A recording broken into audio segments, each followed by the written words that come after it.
চট্টগ্রাম বন্দরের চলমান অচলাবস্থা নিরসনে বৈঠকে বসেছেন তৈরি পোশাক খাতের উদ্যোক্তারা। এই বিষয়ে সরাসরি চলে যাচ্ছি আমরা সেখানে। বাংলাদেশে তো এরকম কোনো কারণ ছাড়া আন্দোলন হয়, কারণ ছাড়া আমি আমার বুটস আটকা দিতে পারি, বাট ওরও তো কমিটমেন্ট থাকে এন্ড কনজিউমারের প্রতি। এই জায়গাগুলোতে আমাদের মনে একটু ভবিষ্যতে সরকারগুলো একটু খেয়াল করে কাজ করতে হবে। আর আরেকটা কথা আমি অ্যাড করি, আমি জানি না সবারই তো একমত হবেন কিনা, বাট এই ধরনের সিদ্ধান্তগুলো নেওয়ার আগে এগুলো তো খুব নন ডিসক্লোজার এগ্রিমেন্ট না, একটু পাবলিকলি যদি একটা হেয়ারিং করে নিত তাহলে জনগণের সাপোর্টটা আসলে পাওয়া যায়।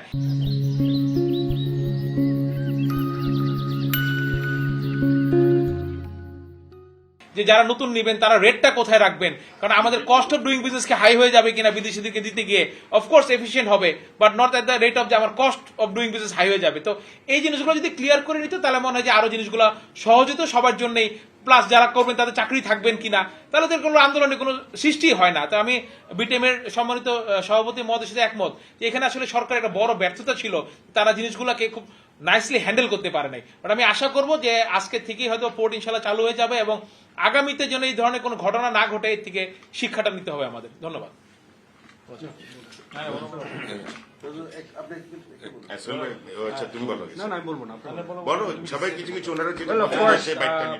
এখানে majorly all export related organization. Chittagong বন্দরের চলমান অচলাবস্থা নিরসনে বৈঠকে বসেছেন তৈরি পোশাক খাতের উদ্যোক্তারা। এই বিষয়ে সরাসরি ছিলাম আমরা সেখানে।